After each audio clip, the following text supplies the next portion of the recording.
2025। आजादी कब मिली थी? 47, 1886। याद करो। BA first class pass, BA की डिग्री उस समय में उनके पास थी। क्या हुआ? महर्षि दयानंद का देहावसान होता है और उसके बाद उनके अनुयायी एकत्रित होते हैं। महर्षि दयानंद के लिए कुछ स्मृतियां बनानी थी। जीवन भर महर्षि दयानंद ने जो कार्य किया, अब उनको श्रद्धांजलि देने की बारी थी। लोगों ने विचार किया, जब हमारे बीच में कोई व्यक्ति नहीं होता है तो उनको श्रद्धांजलि देने की परंपरा हमारी संस्कृति में रही है। विचार किया लोगों ने, कैसे श्रद्धांजलि दे, क्या करें? उनका मंदिर बनवा दें, स्टैचू बनवा दें, क्या करें? सब लोगों ने विचार किया, जिस काम को महर्षि दयानंद ने जीवन भर किया, उस काम के लिए अगर कोई सच्ची श्रद्धांजलि हो सकती है तो वो है शिक्षा का केंद्र स्थापित करना। और डीएवी संस्था की स्थापना होती है 1886 में। स्कूल तो बना, बच्चे भी आ गए, संसाधन नहीं था, कैसे स्कूल चले? कौन चलाए स्कूल को? उस समय का बीए पास व्यक्ति सामने खड़ा होता है, संकल्प लेता है, पूरे जीवन बिना पैसे लिए इस विद्यालय को चलाऊंगा। बिना पैसा लिए पूरे जीवन भर इस डीएवी स्कूल को चलाऊंगा। और फिर इतना ही नहीं, पैसों का अभाव था, लोगों से मिला, जन जन से मिलकर के धन को एकत्रित किया गया। उस जमाने में समझो कि कितना पैसा कोई दे सकता था। आटा इकट्ठा किया जाता था, रद्दी इकट्ठा किया जाता था, जो घर में अखबार लोग पढ़ते थे उन रद्दियों को इकट्ठा किया जाता था, उसको बेच करके जो पैसा आता था उससे विद्यालय चलता था। आज हम सब लोग ऐसे समय में हैं जहां हमारे पास धन का अभाव नहीं है। आज खूब धन है हमारे पास, सैकड़ों विद्यालय हमारे चल रहे हैं आज के समय में। अगर ये सैकड़ों विद्यालय का किसी को श्रेय जाता है तो वो किसको जाता है? किनको जाता है? अगर वो त्याग न होता तो आज हम लोग यहां पर नहीं खड़े होते। किनसे लड़ाई थी? हमारे यहां शिक्षण संस्थाएं जो चल रही थी किनके पास थी? किनके पास थी शिक्षण संस्थाएं? मिशनरी, ईसाई मिशनरी के पास। और क्या होता था शिक्षण संस्थाओं में? पढ़ाई के साथ साथ उन्हें ईसाई धर्म की जानकारी मिलती थी, उससे लोग प्रभावित होते थे, कृष्ण धर्म को अपनाते थे। और यही घटना घटी थी जब एक बच्ची पढ़ के आई थी घर में, और उस महापुरुष के जीवन की घटना है। बच्ची बोल रही थी, ईसा ईसा बोल तेरा क्या लगेगा मोल। स्वामी श्रद्धानंद की बेटी थी वो। और जब उन्होंने सुना तो पूरा ये संकल्प हुआ कि नहीं, हमें ऐसे शिक्षण संस्था खड़ा करना है जहां हमारी संस्कृति का बोलबाला हो, जहां हमारे बच्चे संस्कृति को सीख सके, हमारी संस्कृति की रक्षा हो सके। महात्मा हंसराज को अगर नमन करना हो, उनकी अगर श्रद्धांजलि करना हो तो उनके जीवन को पढ़ो और जानो कि क्या जीवन था। त्याग का साक्षात मूर्ति, जिन्होंने आजीवन जीवन भर, उनके जीवन की घटना एक एक जब आप सुनेंगे हैरानी होगी आपको। जब वो विद्यालय में बैठते थे, ऑफिस में जब बैठते थे और जिस पेन को यूज करते थे, जब उनको पर्सनल अपना कुछ काम करना होता था तो उनके पास जो कलम था उससे वो लिखा करते थे। और ऑफिस के कलम से ऑफिशियल वर्क, और अपना पेन से अपने पत्र आदि को लिखना हो तो अपना पेन यूज करते थे। आप समझ सकते हैं जीवन को, समझ सकते हैं उनके जीवन दर्शन को। जब कोई व्यक्ति त्याग करता है तो राष्ट्र आगे बढ़ता है। इसलिए उस त्याग को नमन आज हम सब लोग श्रद्धांजलि दे रहे हैं महात्मा हंसराज जी को। कुछ थोड़ी सी बात हमारे जीवन में आ जाए, हमारा जीवन थोड़ा सा उनसे कुछ प्रभावित हो। साहित्यों को पढ़िएगा, लाइब्रेरी में है, महात्मा हंसराज का जीवन चरित्र पढ़ेंगे आप सब लोग, हमारे अध्यापक भी पढ़ेंगे, हम सब लोग पढ़ेंगे। और अगर थोड़ा बहुत भी हमारे जीवन में कोई बात उनकी आ जाती है तो सच्ची श्रद्धांजलि हो जाएगी। आज के समय में उनको श्रद्धांजलि देना हो तो फिर हमें उनके विचारों को आगे बढ़ाना होगा, उनकी जो सोच है उसको लेके आगे चलना पड़ेगा। महात्मा हंसराज जी को बहुत बहुत हम नमन करते हैं और याद रखना, जिंदा रहना जितना जरूरी है उतना जिंदा दिखना भी जरूरी है। केवल सांस लेने से कोई जिंदगी नहीं होती है, सांस लेना जिंदगी का नाम नहीं है। इसलिए जिंदा रहना दिखना बहुत जरूरी है। हमारी संस्कृति, हमारी सभ्यता समाप्त न हो, इसके लिए हमें प्रयास करना है। शिक्षा बढ़ रही है, चारों तरफ शिक्षित हो रहे हैं, लेकिन वो शिक्षा अगर जीवन में नहीं उतरा तो उसका कोई फायदा नहीं है। प्यारे बच्चों, आप पढ़ लिख करके बहुत बड़े बन जाना, बहुत अमीर बनना, बड़े बड़े पदों पे चले जाना, लेकिन अगर जीवन में वो मूल्य नहीं रहा ना, अगर नैतिकता नहीं रही ना वो, तो फिर ये जीवन का कोई फायदा नहीं है, कोई फायदा नहीं है। जीना हो तो इस तरह जियो कि जमाने को याद आए, जीना हो तो इस तरह जियो।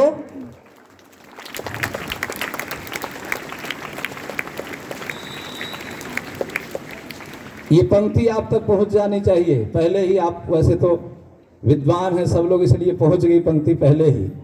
जीना हो तो इस तरह जियो कि जमाने को याद आए, जीना हो तो इस तरह जियो कि जमाने को याद आए, और मरना हो तो इस तरह मरो कि मौत भी सहम जाए। यही जीवन है। धन्यवाद। होकर इसे भजन के तौर पर बच्चों को सुनाया जा रहा है।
दिल किसी का जलाना कठिन ही है क्या, ज्ञान दीपक जलाना बड़ी बात है, ज्ञान दीपक जलाना बड़ी बात है। धुलाना सरल है मगर तन को जल से धुलाना सरल है मगर मन को निर्मल बनाना बड़ी बात है, मन को निर्मल बनाना बड़ी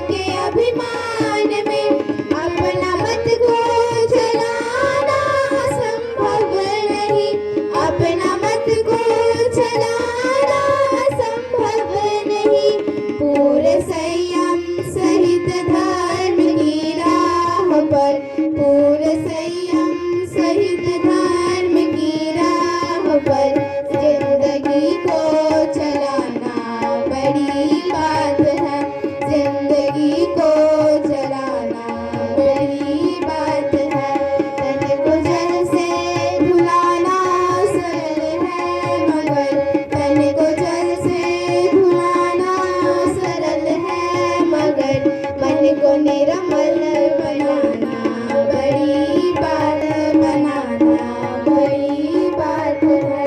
मन को निरामल बनाना बड़ी बात है, मन बात है।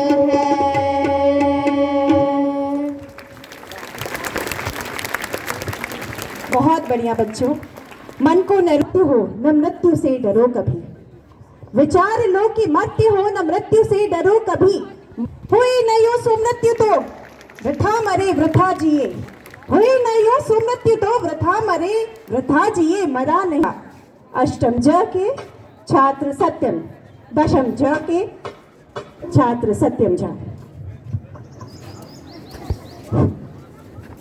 सुप्रभात परमादरणीय प्रधानाचार्य महोदय, प्रार्थना सभायाम् उपस्थिता शिक्षकगणाः, मम प्रिय सहपाठिनश्च मम विनीता प्रणाम। अद्य अहं सत्यं झा दशमवर्गस्य छात्र भवतां सर्वेषां समक्षे मम विचारं प्रकटयितुम् उपस्थितोऽस्मि। महात्मा हंसराजस्य जीवनस्य चरणं सर्वोपरि एव आसीत्। सः कदापि स्वार्थस्य बीजं न रोपयति स्म। अंगपूर्णस्य प्रश्नं न आसीत्। छात्रजीवने युवा हंसराज आर्यसमाजाय प्रति आकृष्टः आसीत्। महर्षि दयानन्दस्य जीवनेन च स अति प्रभावितः आसीत्। हंसराज महोदय ऋषिवरस्य जीवनात् शिक्षितवान् यत् प्रतिकूलपरिस्थितौ अपि चेतना न त्यक्त्वा लक्ष्यं प्रति गच्छन् एव तिष्ठतु। अखण्डद्वारं सः DAV वैदिकस्तोत्रात् प्रेरणाम् आदाय महर्षि दयानन्दस्य स्मृतिं स्थापयित्वा 18+83 वर्षे तस्य निधनेन आहतानाम् आर्याणां मध्ये पुनः आशां विश्वासं च प्रवर्तयितुं लाहोरे आर्यसमाजेन एतादृशी शिक्षणसंस्था स्थापयितुं निर्णयः कृतः, या जनसामान्यं प्रति वैदिकमूल्यानि प्रदास्यति। धन्यवादः। धन्यवाद सत्यम। दयानंद एंग्लो जीवन मूल्य, इसकी शिक्षा हमारे यहाँ होती है। जिस तरह से बच्चे हिंदी में, अंग्रेजी में आगे बढ़ रहे हैं, संस्कृत में सर्वश्रेष्ठ हैं। अब रविशंकर को आमंत्रित करती हूँ। दशम ई के रविशंकर।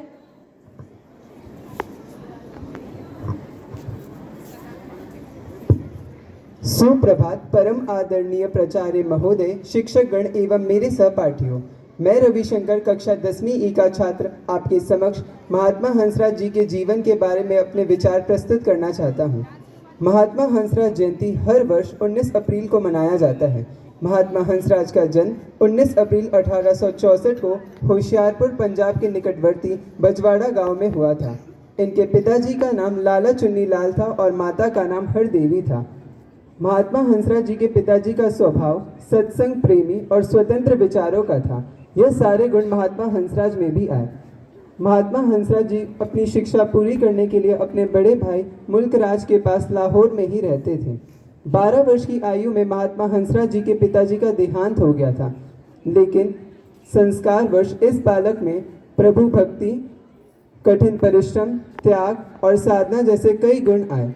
महात्मा हंसराज जी ने 1 जून 1886 को दयानंद एंग्लो वैदिक विद्यालय की स्थापना की और वहां के अवैतनिक प्रधानाध्यापक बन गए। इस पद को प्राप्त करने के बावजूद महात्मा हंसराज जी अपने व्यक्तिगत कार्य करते समय इस्तेमाल नहीं करते थे। सन 1989 में दयानंद एंग्लो वैदिक विद्यालय एक कॉलेज बन गया।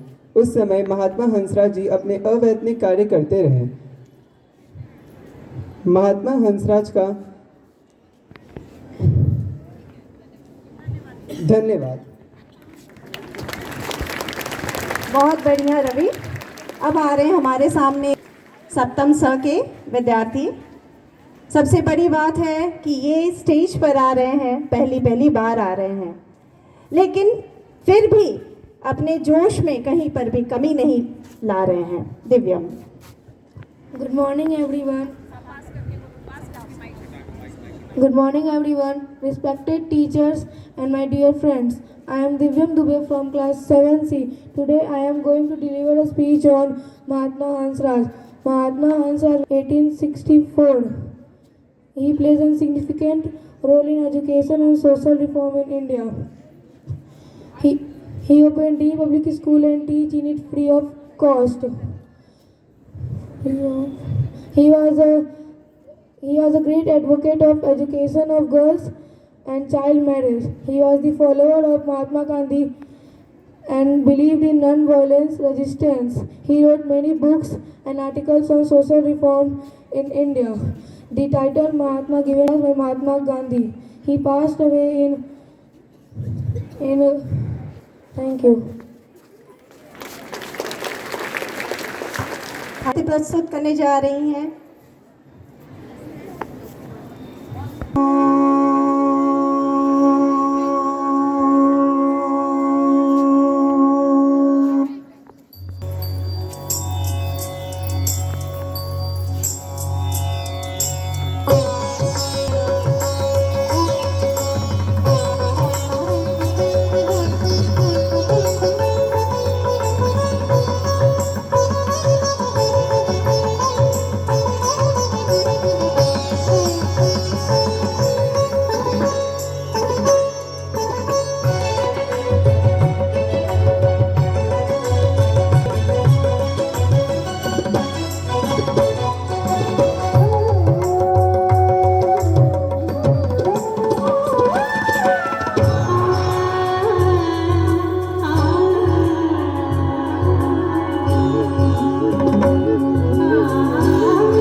बहुत बहुत ही बढ़िया इस काम। भैया आवाज बड़ी कम आ रही है। सुप्रभात। यस, आज हम यहाँ एकत्रित इसलिए हुए हैं कि एक महान विभूति महात्मा हंसराज के बर्थडे को हम सेलिब्रेट कर रहे हैं। महात्मा हंसराज का मतलब होता है संकल्प और त्याग। एक संकल्प आपके जीवन को बदल सकता है। एक संकल्प आपके जीवन की दिशा मोड़ सकती है। एक संकल्प आपको आपकी ऊंचाइयों पर पहुंचा सकती है। और संकल्प के साथ तो आप एक विभूति बन जाते हैं, एक महान व्यक्ति बन जाते हैं। ज्यादा कहने की जरूरत नहीं है, क्योंकि यदि किसी ने संकल्प न लिया होता, किसी ने यदि त्याग न किया होता, तो आज एक बहुत बड़े विद्यालय की श्रृंखला जो पूरे देश में है वो शायद नहीं हो पाती। और सैकड़ों वर्षों से जो एक मानदंड स्थापित किया है शिक्षा के क्षेत्र में, संस्कार के क्षेत्र में, मैं बार बार कहता हूं कि आप ब्रांड एम्बेसडर हैं। आप उस विद्यालय के ब्रांड एम्बेसडर जिस विद्यालय के जो नींव में वैसे महापुरुषों ने त्याग किया है जिनके बारे में हम पढ़ते हैं तो लगता है कि यदि क्या ऐसे भी लोग होते हैं दुनिया में जो इस तरह के त्याग करते हैं दूसरों के लिए। एक बात हमेशा ध्यान रखिएगा, यदि किसी ने त्याग किया है तभी आप उसका आनंद ले पा रहे हैं किसी चीज का। आपने कोई त्याग नहीं किया होता है। जो प्रेजेंट जनरेशन है, जो आज की पीढ़ी है, यदि कोई अच्छी चीज उसके सामने है तो उसके लिए त्याग किसी दूसरे ने किया होता है। हमें स्वतंत्रता यदि से किसी ने भी कोई त्याग नहीं किया, उसके लिए त्याग किया किसी और ने, स्वतंत्रता सेनानियों ने, और हम उस आजादी का आनंद ले रहे हैं। इसलिए आपका संकल्प आपकी दिशा बदल सकती है। आपके सामने चीजें हैं, लेकिन आप किन अच्छे गुणों को अपने में समावेश करेंगे जिनसे आपका व्यक्तित्व का विकास हो। क्योंकि दुनिया में सब कुछ वापस आ सकता है, एक चीज कभी वापस नहीं आ सकता, वो है समय। यदि आपने समय का सदुपयोग नहीं किया और अपने अंदर यदि सही गुणों का समावेश नहीं किया तो वही समय आपके लिए दुखदाई भी हो सकता है। इसलिए समय का सदुपयोग कीजिए, एक संकल्प की तरफ बढ़िए, संकल्प के प्रति त्याग कीजिए, उसके प्रति समर्पण कीजिए और अपने लक्ष्य को जरूर आप प्राप्त कर पाएंगे। महात्मा हंसराज के जीवन का मूल सार यही है। यदि संकल्प है, त्याग है, परिश्रम है तो आप लक्ष्य तक जरूर पहुंचेंगे। शायद वो लक्ष्य आपको प्रारंभ में असाध्य लग सकता है, जीवन में कभी ऐसा हो ही नहीं सकता, लेकिन यदि आप त्याग, समर्पण और प्रयास करेंगे तो असाध्य भी आपके जीवन में साध्य बनकर और आपके जीवन को बहुत ही उन्नतशील और उज्जवल बनाएगा। पढ़ने की आदत डालिए, महापुरुषों की चीजें पढ़िए, उससे आपका ज्ञान का संवर्धन तो होगा ही, आपको एक विश्वास भी मिलेगा कि ऐसी भी चीजें हो सकती हैं जो पहले असाध्य दिखती थी, लेकिन केवल और केवल संकल्प और सही प्रयास से वो संभव हो सका। आपके सामने अभी पूरी दुनिया पड़ी है, आप अपने जीवन को बहुत उन्नतशील बना सकते हैं। महापुरुषों के जीवन को पढ़ें, उनके आदर्शों को समझें। मैं ये नहीं कहता कि सब लोग बहुत बड़े हो सकते हैं। बड़ा होने का मतलब ये नहीं होता, बड़े होने का मतलब सबसे बड़ा ये होता कि आप अपनी नजरों में कितने बड़े हैं। यदि आप, क्योंकि आदमी सबसे कुछ छुपा सकता है, अपने आप से नहीं छुपा सकता, ये बार बार कहता हूं। इसलिए यदि आप किसी बड़े लक्ष्य को प्राप्त करना चाहते हैं तो सबसे पहला यह है कि आप अपने नजर में आप अपने आप को गर्वान्वित रखें, अपने नजर में हमेशा ऊंचे रहें। और जब आप अपने दर में ऊंचे रहेंगे तो अवश्य आप ऊंचाइयों को प्राप्त करेंगे। धन्यवाद आप सभी का। चलिए महात्मा हंसराज जी एक बार हम लोग तहे दिल से नमन करें। नमन तो कर ही सकते हैं, उनके त्याग के बराबर तो नहीं कर सकते, पर नमन अवश्य कर सकते हैं, क्योंकि उन्हीं महापुरुषों की वजह से आज इतने बड़े विद्यालयों का संचालन हो रहा है और हम सभी कितने पीढ़ियां शिक्षा ग्रहण कर चुकी हैं और शायद आगे भी कितनी पीढ़ियां करेंगी। और आप जब डीएवी यूनाइटेड पढ़ते हैं तो आप देखते हैं कि इस विद्यालय से निकले हुए छात्र छात्राएं जीवन के हर एक क्षेत्र में ऊंचाइयों को छू चुके हैं और उनकी ये लिस्ट जो है वो अंतहीन है और ये लिस्ट और बढ़ता ही जा रहा है। हर एक विद्यालय से कोई ना कोई ऐसा बच्चा जरूर निकलता है, छात्र जो अपने जीवन में अपने लक्ष्य में काफी ऊंचाइयों को प्राप्त कर चुका होता है। धन्यवाद। बल और प्रयास ये सब में होना चाहिए, केवल आप में नहीं, हम सब में होना चाहिए, तभी यह डीएवी का संकल्प पूर्ण हो पाएगा।